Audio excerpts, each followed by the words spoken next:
On a tous déjà vécu ou eu l'impression d'être moche ou pas assez pour plaire ou même être attirant. Il y a des jours où on se lève en se disant mais wesh, qu'est-ce que je suis beau et balèze. Mais il y a certains jours où on se lève, on se pose devant le miroir et là, on est un peu déçu de notre visage et notre physique. Et on commence à se comparer constamment aux autres en enviant d'avoir un physique ou un visage des personnes qu'on admire. Pourquoi suis-je moche? Comment gérer les discours négatifs sur soi-même? La réponse est facile.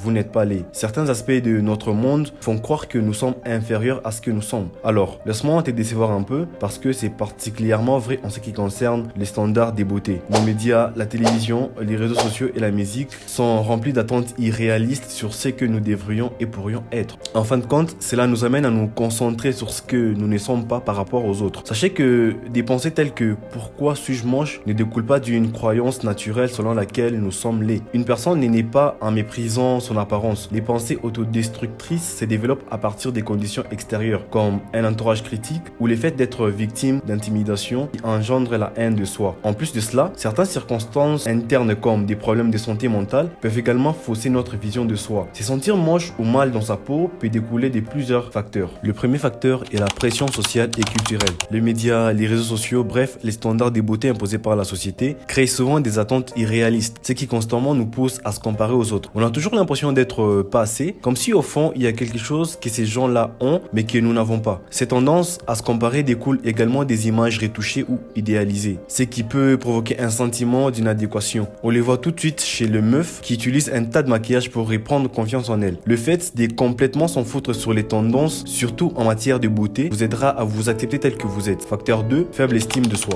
La faible estime de soi ou le manque de confiance en soi peut amplifier les sentiments d'être moche. Ceci arrive généralement quand on a une image de soi négative. Des expériences négatives ou des critiques ou même de harcèlement peuvent contribuer à cette perception. Facteur 3, problème psychologique. La dépression ou l'anxiété sont des troubles qui peuvent influencer la manière dont on se perçoit. Par exemple, les personnes souffrant de dimorphophobie ont une perception déformée de leur apparence physique. Cette maladie mentale est caractérisée par une préoccupation persistante concernant un défaut de l'apparence physique. Bien que les défauts puissent être minimes ou imaginés, la personne peut passer plusieurs heures par jour à tenter de les corriger. Elle peut même recourir à diverses procédures esthétiques ou faire de l'exercice physique de manière excessive et cela peut être très dangereux. Pour conclure, retenez que le sentiment de se sentir moche est souvent le résultat des facteurs complexes qui vont au-delà de l'apparence physique. Il est influencé par la pression sociale, l'estime de soi et parfois des distorsions de la perception personnelle. Reconnaître que la beauté est subjective et que chaque personne possède des qualités uniques peut aider à sortir de ces cycles négatifs. Travailler sur son bien-être intérieur, s'entourer des personnes positives et se déconnecter des normes de beauté irréalistes sont des étapes clés pour retrouver confiance en soi et se sentir bien dans sa peau. Si tu es resté jusque-là, merci beaucoup. N'hésite surtout pas à t'abonner et à activer la cloche de notification pour ne rien rater. Ciao!